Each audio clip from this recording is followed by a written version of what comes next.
So first, before we even start the video at all, this series relies on you. I can only do this type of content as long as people provide me songs to mix. So if you're interested in having your song mixed for free and then having it displayed on the channel, you can email me here. If we don't get any songs, I'm gonna know this series doesn't work and we're just gonna have to move on. But I don't want that. I want this to be like an engaging series where people can show their music on the channel and we can use it to learn mixing techniques. So if that's of interest to you, please email me your songs. If you're unsure of whether or not you should, you should. All right, this video has been a long time coming. Aaron, who is the creator of the song that we're going to be checking out today, he has been waiting very patiently for me to do this because I have taken far too long. I had to do my graduate thesis. I then graduated and then I moved across the world. So this kind of sat on the back burner for longer than it should. But today we're going to be mixing sort of like a retro synthwave track that Aaron made. So to start off, let's hear the original mix I was given.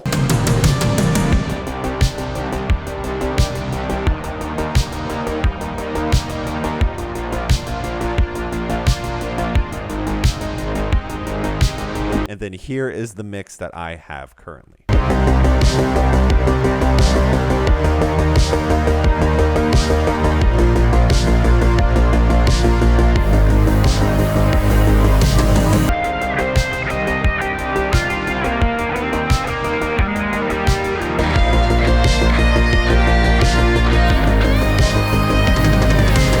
Now, this is kind of a complicated song, lots of moving parts inside of this, so we're not going to be able to cover all this unless this is going to be like a 45-minute long video, which it's not. So here's the things that we're going to be covering on this track. We're going to go over automation, which is potentially the most powerful tool at your disposal. Kind of a controversial opinion, but automation is king. And then, in my opinion, the three main parts of this song are the drums, the bass, and the guitar. So we're going to be going over how I mixed those three elements, and then we're going to kind of breeze through the rest of it because there's a lot of moving parts, like I said. So let's take a look at the screen. Welcome to the screen. So we see here we have our markers for each part of the section, and we also have different types of instruments color-coded. I highly recommend you do this. It's not hard. It's very easy to keep track of things, or at least much easier. I usually make my drums like a dark color. I think subconsciously it reminds me of a foundation, so that's why I do that. So let's go ahead and start with the drums alone. All right, so let's listen to the drum sound mixed. All right, and this is how it came to me. Let's turn all the processing off. Processing back on. Okay, so clearly it's a lot bigger sounding and it's gained some volume along the way, which is kind of an auditory illusion into making you think it sounds better. Let's start with the kick though. Now I'm going to bring up my EQ of choice. I'm not using stock plugins for this. I am using the Slate Infinity EQ. We've got it on the typical kick preset that I've modified slightly to take out some of the resonant frequencies I didn't like. I also rolled off the high end, rolled off some of the muddy low end, and boosted where kicks usually lie. And that's kind of in the 50 to 100 hertz range. Next thing we have one of my favorite plugins, the Tdr Nova. I'm also using it to kind of bring down the high end, and I've also further boosted the range of the kick that it's already sitting nicely in. You can see how it's controlling that high end and giving it a little bit of a pump. And then finally, the last piece of the puzzle is one of my favorite compressors, which is this Slate FGMU.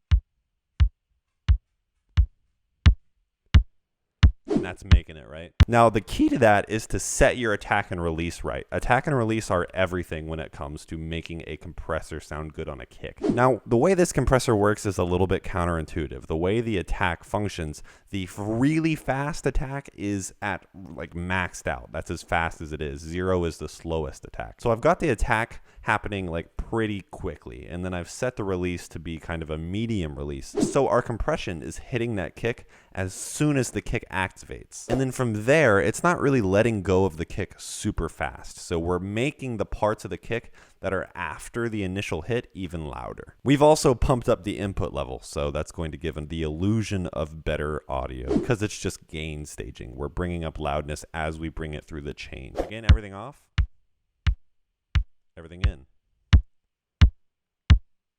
Now this is getting hit pretty hard, and it's going to be limited a little bit further down the track, so it might appear to be on the brink of clipping now, but it's going to kind of pull itself back whenever we introduce further processing later. Next is the snare. On. Processing off. So big difference, right? There's a lot of stuff happening here. We've taken kind of like the low end frequency of the snare and we've boosted it in order to fatten it using like a typical snare EQ. We've also taken this plugin, which is lovely, but a little bit intense. It's this Eddie Kramer plugin that comes with waves. I'm not super familiar with it completely. And then we got my typical compressor I use all the time.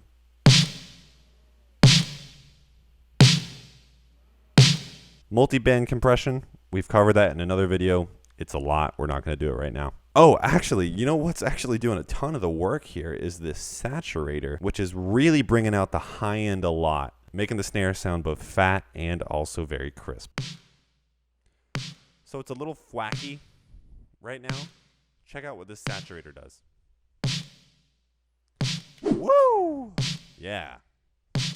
Now, I actually didn't do anything to the hi-hat. The hi-hat is basically the exact same. Not basically, literally the exact same. Now, the toms have a gated reverb on it, and Aaron had this on a lot of his drums whenever we started mixing this song. I kept the gated reverb on this because I like the way it decayed. Sounds super powerful, super 80s.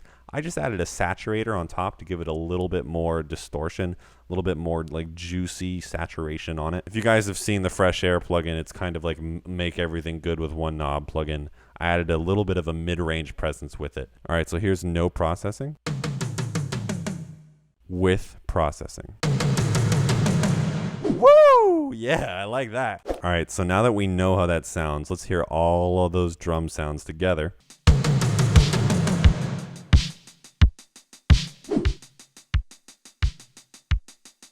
And the last thing about the drums is I have a low pass filter on it, but it's really just cutting out the ultra high end in order to kind of like bring in a little bit of warmth, cut off the harshness. And then all of that besides the kick is running through my reverb, which is on my return. As I've told you guys before, I really encourage you to use return tracks rather than putting reverbs on your actual like clip, unless you're doing something like Aaron did, which was a gated reverb. So my reverb really quickly is a Valhalla Supermassive that I've changed some presets on really quick if you just want to look at it. I'm not going to go over it right now. This is a lot of content to cover in one video. This might be pretty long. All right, so let's next go from drums to bass, kind of building up the foundation. We're going to end with automation, which is the most important part, so stick around.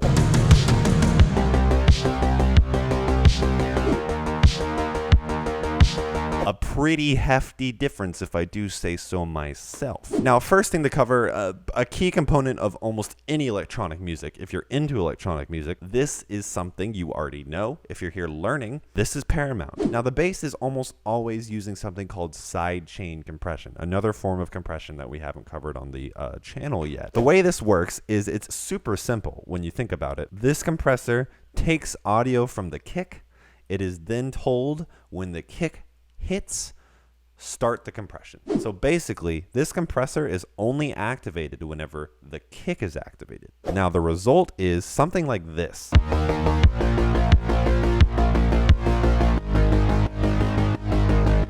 All right, so you noticed one of those clips, there was no kick on it, but you could still hear where the kick should be. And then one of those clips, I put the kick on it so you can tell. If we want a video on sidechain compression in the future, let me know down in those commentaroos. All right, so first thing to note, there are two different bass tracks I was given. There was a bass pluck and then there was a bass distortion. That's what I named it. I don't think it came named that. Here's what the bass pluck sounds like whenever we just play it on its own.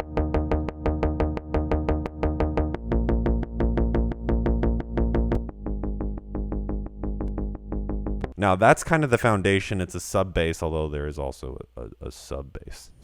But that is kind of the foundation of the bass tone, and we're adding like the icing, the cream, the texture using the distortion bass. Now the distortion bass, I split into two different categories for a reason. One of them is going through OTT, which if you're familiar with Ableton, that's like a meme. OTT on a track and OTT off a track are two different complete mixes. We've also got some fresh air, and the reason I split these two is one of these is kind of being a warm distortion with this saturator warming up the lows and then OTT, and then one of these is being a high distortion with a couple things attached to it. First off, fresh air, use sparingly, but I have it kind of making the mids more present. And then it is running through Serum Effects. Now, Serum Effects, if you guys are familiar, it's just Serum, the synth Serum, with only the effects tab. You can't use any of the oscillators on Serum. I have a tutorial on Serum. It's just not very popular on this channel. But we're using the hyper dimension in order to give it a stereo feel. Let's play it just with this engaged.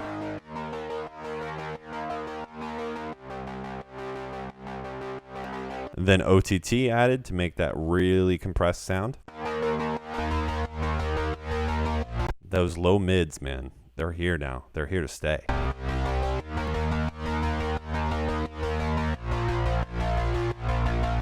And then fresh air to add a little bit more presence. Woo! That bass is in your face.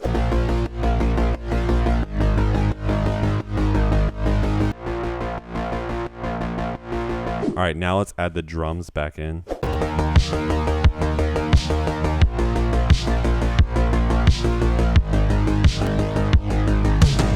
That's kind of the meat of the song, the bass and the drums. Now, the lead is kind of split between a bunch of pads and synth leads and then the guitar lead. And I find the guitar lead to be much more important. So we're going to go over that next, add that in, and we'll kind of breeze over everything else. All right, so fair warning, the guitar sounds a little bit harsh on its own, so ear check. Here's the guitar unprocessed.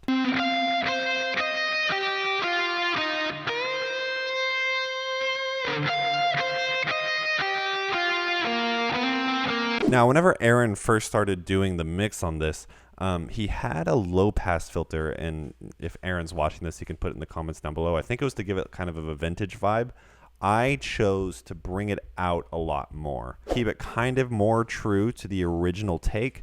Keep the brightness because I thought it sounded awesome. And then add a little bit of a vintage vibe to it with a bunch of plugins from Analog Obsession. They're all free, so go buy one. Or don't buy one, just go download it. But basically, we're emulating a British preamp, which is kind of like a Neve style preamp. We're emulating another preamp channel strip, and then we're emulating a British compressor. And I've pumped these up a lot in order to give it a lot of like a crackly effect to it. Pretty bright, it's kind of telly-like, and maybe a little bit harsh on the ears outside of the mix.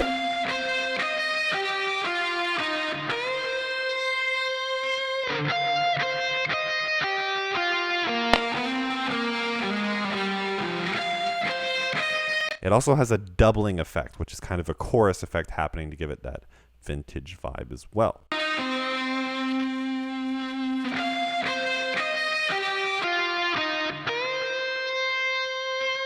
All right, so let's hear the guitar, the bass, and the drums all together, because I think that's most of the meat of the song.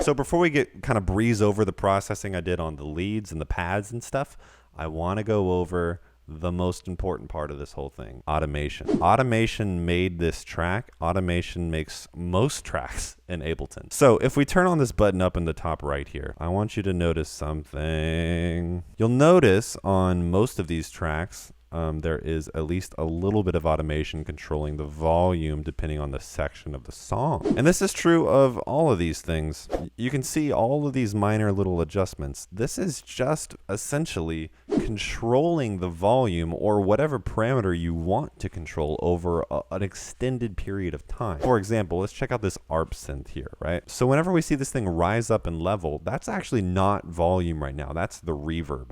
So we can control the reverb using automation. We can control the volume using automation. We can control any parameter that's programmable using automation. So you can see here, right on this pad lead thing, I have a few things that I'm automating. I'm automating an auto filter's resonance. I'm automating an auto filter's frequency. So here it is wide open.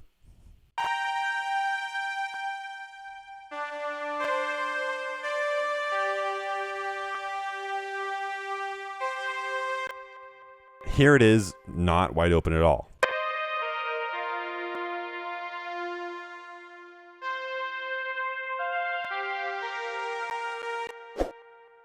So the big thing I want you to take away is volume automation, because that's what's controlling the strength of the synth bass. Now, Aaron, if he's watching this, will know the first mix I sent to him had way too much bass. And the way I was able to kind of like pull that back was with automation. For example, if I just play the bass, check out this volume jump here.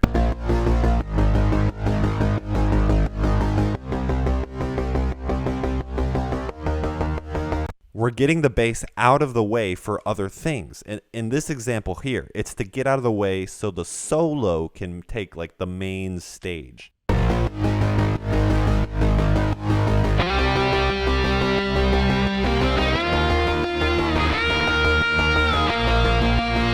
So did you hear how the bass got a lot quieter when the solo came in? You wouldn't notice that in the full mix, but when we only hear the bass and when we only hear the solo, it's obvious how the bass is taking a step back, being like, whoa, dude, it's your time to shine. I'm just here supporting you.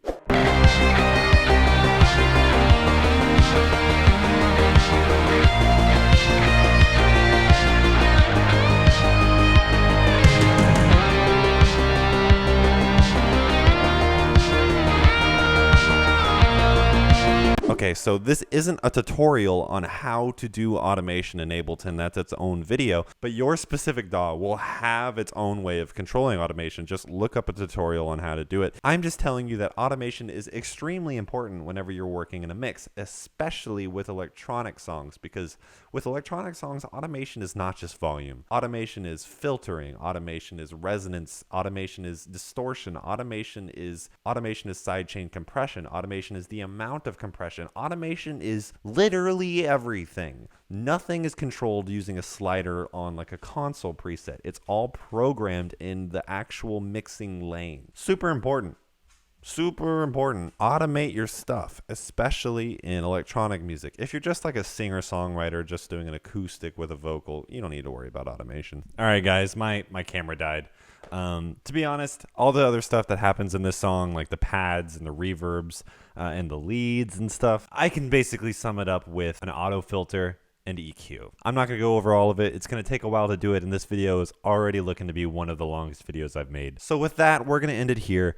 Please remember, if you did like this series, I really want to build a community where we can share music, mix music, and learn together. Email me your songs that you want mixed, and you get a free mix. And I will leave it at that. Thank you so much for watching. Follow me on Instagram at RealAudioHaze if you want lessons or you want me to work on a project with you. You can email me at realaudiohaze@gmail.com.